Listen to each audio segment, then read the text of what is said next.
नमस्कार दोस्तों, मैं अपने यूट्यूब चैनल पर आप सभी लोग का स्वागत करती हूँ। आज मैं एक विवाह गीत सुनाने जा रही हूँ। कैसा लगा कमेंट बॉक्स में ज़रूर बताइएगा।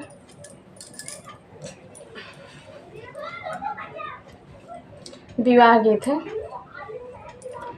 पापा कवानी नगरिया जुआवा खेलाला की हमरा के हारी गईला हो। पापा कवानी नगरिया जुआवा खेलाला की हमरा के हारी गईला हो। पापा गैया भैंसिया नाही हरला की हमरा के हारी गईला हो। पापा गैया भैंसिया नाही हरला की हमरा के हारी गईला हो।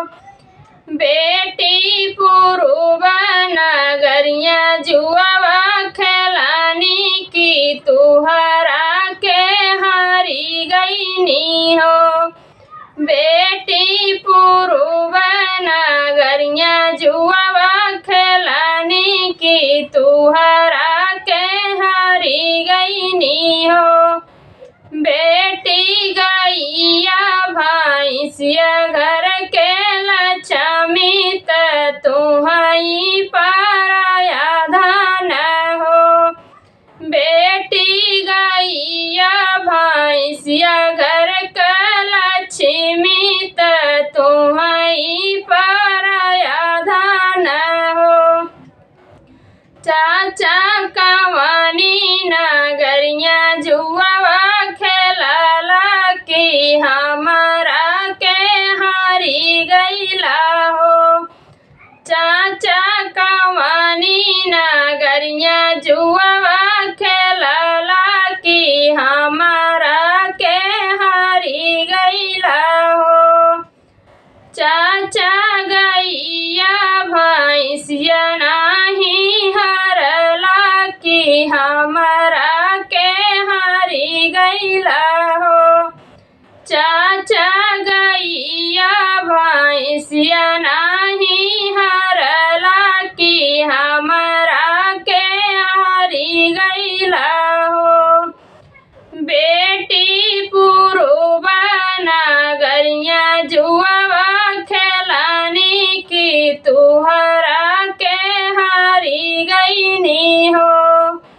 बेटी पुरुबा नगरिया जुआवा खेलानी की तुहरा के हारी गईनी हो। बेटी गैया भैंसिया घर के लक्ष्मी तुहई पराया धन हो।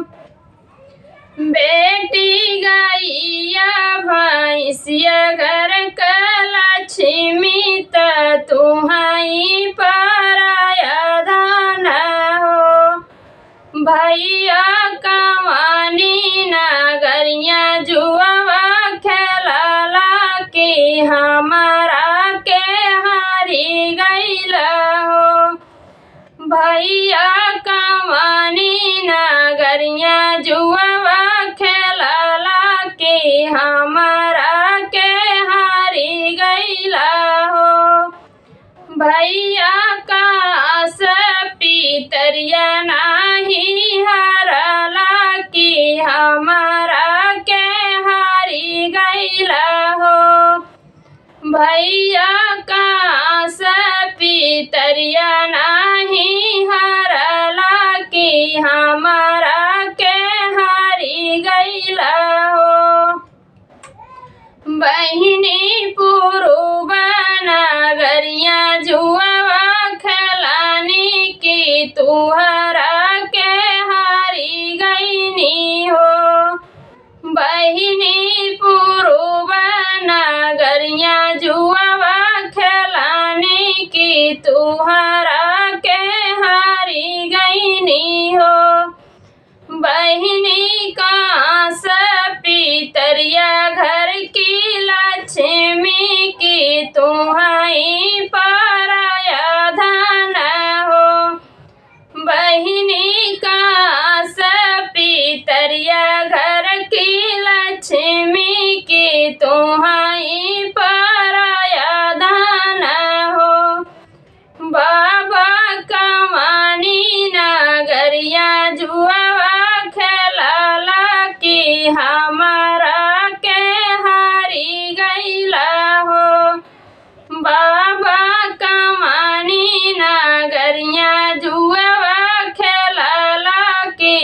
हमारा के हारी गईला हो। ये गीत कैसा लगा कमेंट बॉक्स में ज़रूर बताइएगा।